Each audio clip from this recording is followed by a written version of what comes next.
Nous allons parler du don de la Torah. Nous allons parler de ce qui a fait le peuple juif, de comment le peuple juif est né.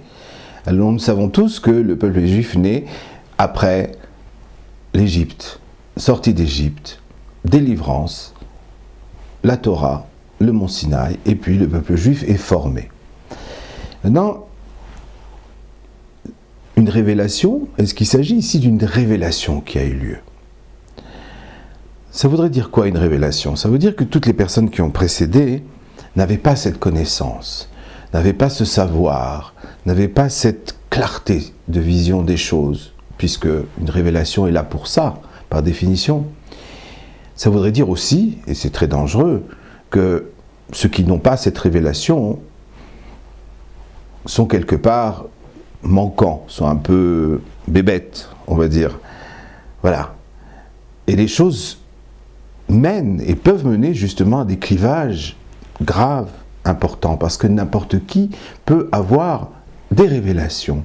N'importe qui peut arriver et dire, voilà, j'ai des révélations, ameuter une masse, construire toute une audience et faire en sorte que quelque part, c'est lui qui a la vérité et pas les autres. Cette notion de révélation, elle n'existe pas dans la Torah. Elle n'existe pas dans la Torah pour une seule et bonne raison, c'est que la Torah était connue avant le don de la Torah. Alors comment ? En effet, le Talmud nous dit que Abraham lui-même connaissait la Torah. Non seulement qu'il la connaissait, mais qu'il l'a pratiquée. On nous dit également que Noé connaissait la Torah. Rashi nous le dit expressément dans la paracha de Noé. Alors d'où Noé connaissait-il la Torah ? Une Torah qui allait être donnée presque 1000 ans après. Comment connaissait-il la Torah ? Le Midrash Hanelam nous répond, il connaissait la Torah de Mathusalem, qui lui-même l'a reçue de Hanor, qui lui-même l'a reçue de Adam, le premier homme. Alors qu'est-ce que ça pouvait être cette Torah d'Adam, le premier homme ? C'était l'essence de la Torah, parce que bien évidemment, l'histoire du peuple juif, Moïse, l'Exode, etc., tout cela, ça fait partie de la Torah du peuple juif. Mais de cette Torah qui était avant le peuple juif. Bien évidemment, il n'y avait pas toute cette partie-là. Il n'y avait que l'essence de la Torah, c'est-à-dire les règles qui sont amenées par la Torah et qui vont être reprises plus tard par la Torah, mais qui sont déjà là dès le premier homme, dès Adam. Pourquoi ? Parce que finalement, le mot Torah, si on entend l'étymologie, le mot Torah ne veut pas dire la Torah du peuple juif, cet ouvrage sacré avec ses 5 livres. La Torah, en hébreu, ça veut dire la structuration, les règles.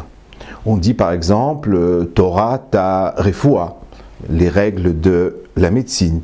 On dira Torah ta musica, les règles de la musique. On dira Torah Kohanim, les règles pour les Kohen. C'est un ensemble de règles, ça c'est la Torah. Et Adam connaissait la Torah. Alors, on ne voit pas de don de cette connaissance à Adam. On ne voit pas de mont Sinaï, on ne voit pas de Dieu qui donne comme ça des commandements, etc., etc., etc. Et pourtant, la Kabbale nous dit qu'Adam connaissait la Torah. Alors qu'est-ce que c'est que cette Torah qu'il connaissait ? Nous comprenons du texte et de la Kabbalah que Adam portait cette Torah en lui, il portait les règles du monde en lui. Et comment ? Il faut savoir que le monde c'est un système, c'est un immense système extrêmement complexe, magnifique, qui fonctionne en synergie. Rien ne bouge indépendamment de quelque chose d'autre. Tout intervient, tout influe sur tout. Et dans ce système, il existe des éléments. Pour qu'un élément s'inclue et s'intègre à un système, il faut qu'il connaisse, ou qu'il porte en lui, le code du système tout entier. Prenons notre corps, par exemple. Nous avons de l'ADN partout dans notre corps. Est-ce que vous vous êtes demandé pourquoi une cellule de notre peau porte des informations qui touchent à notre cœur? Ou est-ce que des cellules de nos cheveux portent des informations qui touchent à notre foie, à la couleur de nos yeux? Quel est le rapport? Quel est le rapport entre une cellule de la peau, le cœur, le foie, une cellule des cheveux? La réponse est toute simple, c'est que pour s'intégrer d'une manière unitaire au corps, il faut que chacune de ces parcelles contienne quelque part ce qu'est le corps tout entier. Alors tout dans l'univers porte le code de l'univers. Tout dans l'univers est habité par le Créateur. Enod Milvado, il n'y a rien d'autre que lui. Il n'y a pas un Dieu qui est là-haut, des êtres en bas, ça c'est des images d'Épinal, c'est des images d'enfants. En vérité, le Créateur est partout et tout n'est qu'une condensation du Créateur. Tout porte le code de tout. La différence entre Adam et les autres créatures, c'est que Adam a été doté d'une fonction qui s'appelle le Ruach Memalela. Le Ruach Memalela, Onkelos nous traduit comme cela, cette âme de vie qui a été donnée à Adam. Ce Ruach Memalela, c'est cette capacité à exprimer par des mots des choses spirituelles. Alors Adam, qui portait ce code en lui, comme toute chose dans l'univers, a été capable de le reconnaître et de l'exprimer. Et c'est ainsi que Adam a connu sa Torah. C'est ainsi également que beaucoup plus tard, Abraham, qui n'avait rien reçu par transmission, a retrouvé également en lui-même, en explorant l'universel et en se reliant à l'universel, l'ADN de l'universel, c'est-à-dire ses règles qui le structurent. Alors à quoi la chose ressemble? Ça ressemble très fort à la musique. La musique, elle a un solfège. La musique a des règles qui sont données, qui sont précises, et qui permettent ensuite de jouer de l'instrument, de jouer de la musique. Alors c'est pareil pour le monde. C'est un système, il y a des règles, et avec ces règles, on peut jouer dans le monde, on peut vivre dans le monde, on peut exister, on peut se relier au grand orchestre de la vie. Maintenant, il y a beaucoup de gens qui disent, vous savez, ces règles-là, c'est les humains qui les ont construites, ils ont inventé Dieu, ils ont créé des choses qui finalement les désangoissaient, leur permettaient de vivre plus ou moins ensemble, plus ou moins bien, etc. Puis que tout ça, ça peut changer, tout est relatif. Alors je vous dirais que c'est comme la musique. Vous savez, dans la musique, il y a si vous faites un do et un ré, alors c'est discordant, ça sonne mal, ça sonne très mal. Un do et un si, peut-être encore plus. Mais dès que vous faites un do et un mi bémol, alors c'est joli. Pour toutes les oreilles du monde, il n'y a pas de relativité ici. Toutes les oreilles du monde trouveront un do et un ré grinçant. Toutes les oreilles du monde trouveront un do et un mi bémol harmonieux. Pourquoi? Eh bien, les courbes elles-mêmes le disent. Les courbes elles-mêmes, quand vous faites la courbe d'un do avec celle d'un mi bémol, eh bien ces courbes en physique, on peut faire les courbes des sons. Eh bien ces courbes s'intègrent l'une dans l'autre, elles s'emboîtent l'une dans l'autre. Quand vous faites les courbes d'un do et d'un ré, alors elles se coupent, elles sont en décalage. Et c'est ça la disharmonie. La notion d'harmonie, c'est d'abord avant tout une notion d'unité. Alors, il faut comprendre ici que ces lois, ces règles du monde sont des règles qui mènent à l'unité. Alors, si nous continuons notre comparaison avec la musique, dans cet immense orchestre qui est la vie, qui est l'univers, et dans lesquels nous avons chacun un instrument, alors il y a des lois fondamentales. Et ces lois fondamentales, elles sont au nombre de 7. Ce sont les fameuses 7 lois de Noé. C'était les lois auxquelles même Adam était soumis, sauf la 6e, parce que la 7e, parce que la 7e, c'était une loi qui concernait la consommation des animaux, et Adam n'avait pas le droit de consommer des animaux. Donc, il y avait ces règles de base qui étaient là, et qui étaient la Torah du tout début. Alors, cette Torah du tout début, c'est les 7 lois de Noé. Les 7 lois de Noé, elles sont connues, mais pas toujours d'une manière très claire. Alors, je vais vous les dire en musique, si vous voulez bien. Alors, la première loi de Noé, c'est de reconnaître l'universel. C'est de reconnaître ici qu'il y a un orchestre, reconnaître ici qu'il y a une musique universelle, de reconnaître ici qu'il y a un compositeur à cette musique. Et de reconnaître et d'admettre que je suis ici en tant qu'interprète de cette musique, que je suis libre de l'interpréter à ma façon, mais que je suis interprète de cette musique. Ce n'est pas moi qui ai créé cette musique, ce n'est pas moi qui ai créé le monde.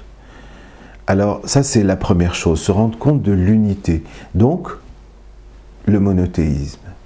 Et puis la deuxième loi, c'est de ne pas faire d'idolâtrie. Alors ça veut dire quoi, ne pas faire d'idolâtrie? L'idolâtrie, c'est prendre une partie de l'orchestre et dire voilà, je la détache de tout le reste. Je la détache de tout le reste, et puis c'est ça, c'est elle qui va donner le ton. Et ça, c'est ça l'idolâtrie. Alors qu'est-ce que ça va faire? Ça va faire qu'elle va se détacher du reste, elle va se détacher de l'harmonie universelle, et puis ça va faire une cacophonie. Ça, c'est l'interdit de l'idolâtrie. Le troisième interdit, c'est de ne pas voler. Tu ne vas pas chez un autre musicien pour lui voler son instrument. Tu ne vas pas chez la violoniste lui voler son violon. Parce que c'est avec ça qu'elle vit. C'est avec ça qu'elle s'exprime. Le quatrième, c'est de ne pas tuer. Tu ne vas pas vers l'autre musicien et lui dire « n'existe plus, je t'élimine ». Ça aussi, ça fait partie des règles de l'orchestre. Et puis, il y a la cinquième loi. Alors, vous savez, dans cet orchestre de la vie, on joue souvent en binôme. Le couple. On joue souvent en binôme. On accorde nos instruments. On avance. On rentre dans la musique de la vie, dans les choses nouvelles qui sont écrites toujours par le grand compositeur. Et puis, on le fait ensemble. Alors, cette loi nous interdit l'adultère. Elle nous interdit d'aller dans un autre binôme et de le briser. Et de voler à l'autre son binôme. Et a fortiori, bien sûr, le binôme parental, l'interdiction de l'inceste. Et puis la sixième loi concerne les animaux. Les animaux, il est interdit de manger un morceau d'animal vivant. Ça paraît une chose extrêmement barbare, mais c'est des choses qui existaient, qui peuvent exister encore dans certaines parties du monde. Parce qu'un animal, pour célébrer, pour faire partie de l'orchestre, parce qu'il fait aussi partie de l'orchestre, tout fait partie de l'orchestre. Pour faire partie de l'orchestre, il n'a pas d'instrument. Son seul instrument, c'est son corps.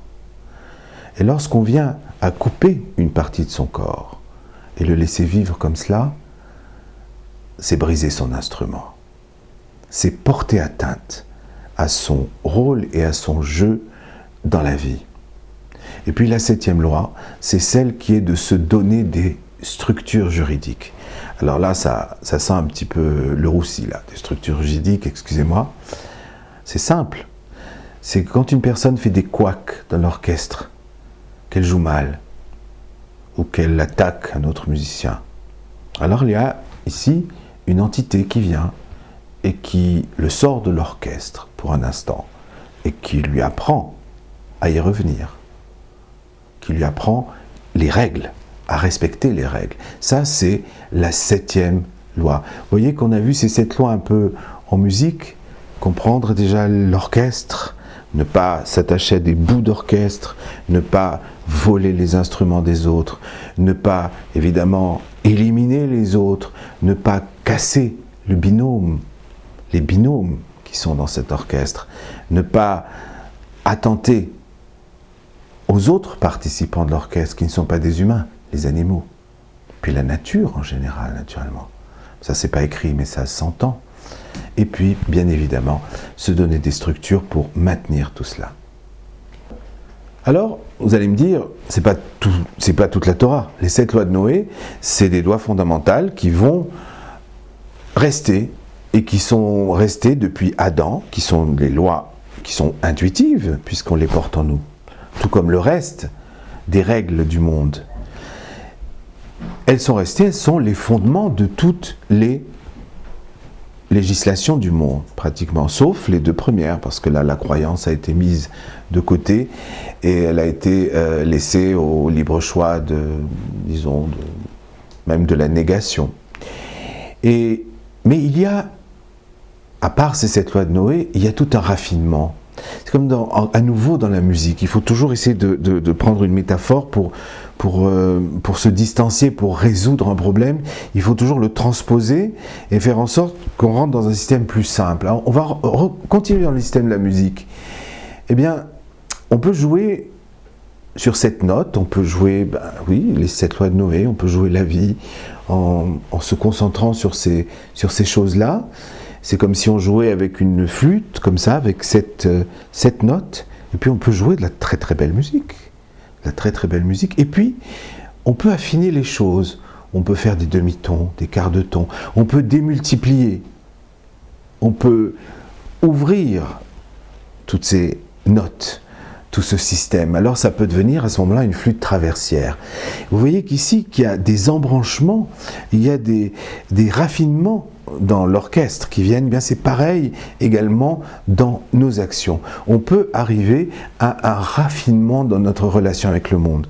Et ce raffinement, c'est un raffinement qui est lié à une réalité. Et ça aussi, donc, ça forme un certain nombre de règles supplémentaires. Tout cela, ça fait que, avec les 7 lois de Noé, il y a toute une série d'autres règles, et puis qui peuvent continuer également à s'étendre quelque part, parce que la Torah du peuple juif en compte 613, mais dans ces 613, il y a également des embranchements qui font qu'on arrive à bien plus que 613.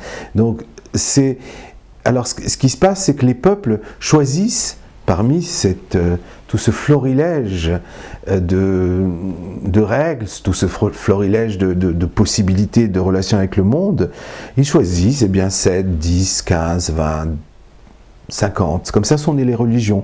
Les religions sont un choix parmi ces règles qui étaient là déjà bien avant la naissance de toutes les religions.